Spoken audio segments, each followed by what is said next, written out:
네, 여러분 반갑습니다. 그동안 평안하셨습니까? 무더위에 여러분 수고가 많습니다. 오늘 우리 이렇게 인사하겠습니다. 함께 이겨내니 감사합니다. 당신이 함께라서 너무너무 감사합니다. 잘하고 계시니 감탄합니다. 너무 멋진 당신 감탄합니다. 잘 회복되고 있다니 너무 감격스럽습니다. 잘하셨습니다. 오늘은 감사, 감격, 감탄하면 치료와 회복이 빠릅니다. 이런 제목으로 우리 은혜를 나누겠습니다. 암이라고 하면 처음에는 참 불안합니다. 부정하고 싶고 또한 분노도 일어나고요. 또 두렵고도 또한 우울하기도 하고 또 지나면 좀 타협돼서 내가 그래 해보자 이겨보자 이렇게 나아가기 그때까지는 참 많이 힘듭니다. 감사도 없고 막 우울해지고요. 그러나 시간이 지나면 감사도 감격도 좋아지고 있다는 말에도 감탄이 사라질 때도 있습니다. 자, 이럴 때 통계에 의하면 한국 사람은 4.3회 정도 감사를 한다. 46%는 감사하지도 않고 살아간다. 또 감격과 감탄은 역시 없다. 즉 메마른 정서가 누적이 되는 현상을 가지고 있는 것이 한국 사람이라는 것입니다.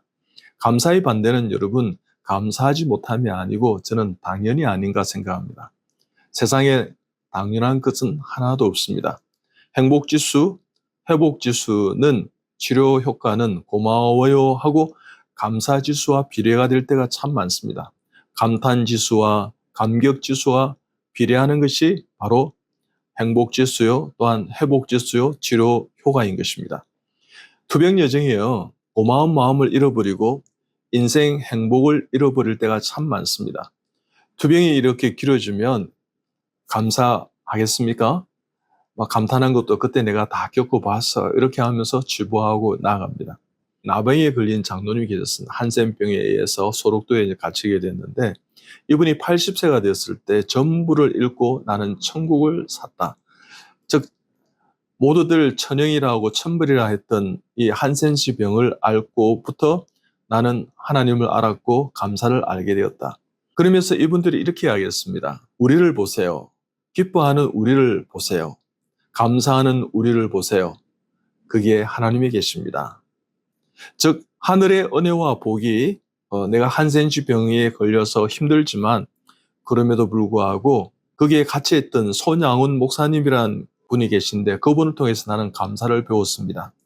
그분이 정말 한센주병 환자의 그 피고름을 입으로 직접 빨고 정말 작은 예수로 살아가는 모습을 보면서 저분을 보면 참 감사할 수 있어. 그래서 이 장로님이 감사를 알게 하고 감사에 깊이 있는 감사를 하게 되었다. 이렇게 정언을 하는 것을 들었습니다. 인생은 해석하기입니다. 감사로 받으면 버릴 게 없습니다. 감격으로 받으면 은혜가 넘칩니다. 감탄하면 힘이 생기고 회복이 되는 것입니다. 2011년 라이언 도즈라는 사람이 수상스키 선수였는데 외상으로 뇌 손상 수술을 받게 되었습니다. 12시간 수술을 했으니까 얼마나 크게 다쳤겠습니까? 그러나 이 사람은 1년 지나서 이겨냈습니다. 마스터스 대회 1위를 하고 금메달을 무려 17번 받았습니다. 정말 20번에 출전을 해서 17번 금메달을 땄다는 것은 기적 같은 일 아니겠습니까? 그가 감사할 때 그와 같은 놀라운 기적들이 있었다는 것입니다. 심지어는 2017년도에는 세계 신기록까지 기록했습니다. 세계 선수권을 무려 3번이나 땄습니다. 얼마나 대단합니까?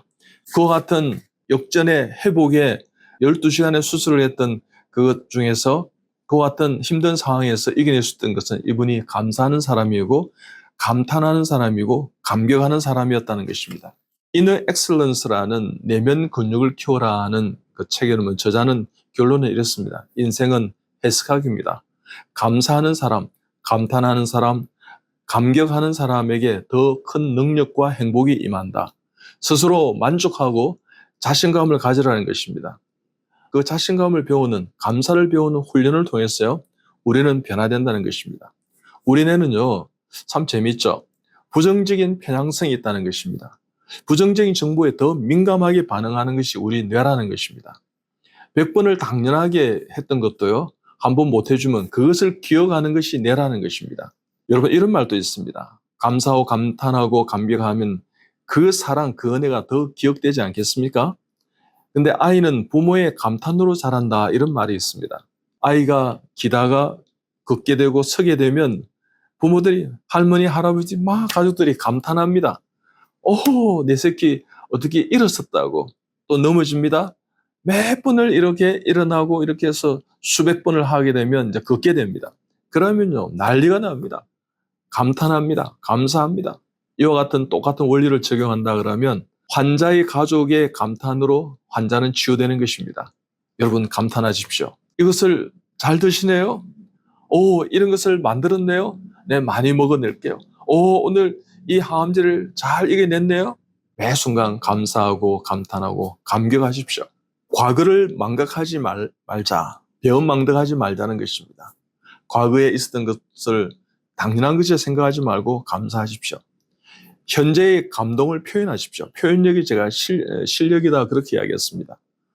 다 표현 못해도 나 표현하리라.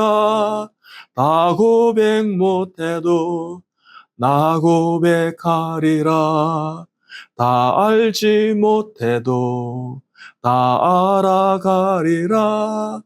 다 닮지 못해도 나 닮아가리라. 그 사랑 얼마나 크고 놀라운지를, 그 사랑 얼마나 날 부욕해 하는지, 그 사랑 얼마나 크고 놀라운지를, 그 사랑 얼마나 나를 감격하게 하는지, 나를 감탄하게 하는지. 여러분 더 감사하고 더 감격하고 더 감탄하는 여러분 다 되시기 바랍니다. 여러분 실수를 하면요, 내가 실수를 해 죄송합니다 이런 말보다도요, 실수를 용납해 주셔서 감사합니다 이렇게 변화시켜서 이야기해 보십시다. 현존의 행복은요, 천국을 누려가는 것입니다. 여러분 부부가 이렇게 백년해로하고 이렇게 성공적인 부부가 될 때 가장 많이 사용하는 낱말이 뭔지 압니까? 감사합니다. 당신 때문에 참 고맙습니다. 감탄합니다.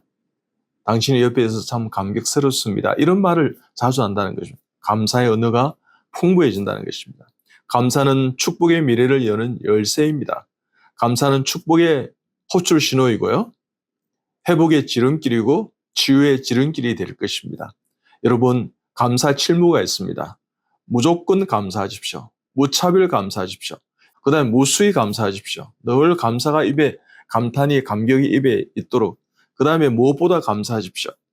그 다음에 무한을 당해도 감사하고 감탄하고 감격하십시오. 그 다음에 무릎으로요, 감사하고 감탄하고 감격하십시오. 여러분 분명히 치유되고 회복될 것입니다. 무조건 감탄하는 가운데, 감사하는 가운데 와 해보십시오. 상대를 칭찬하면 먼저 감사하십시오.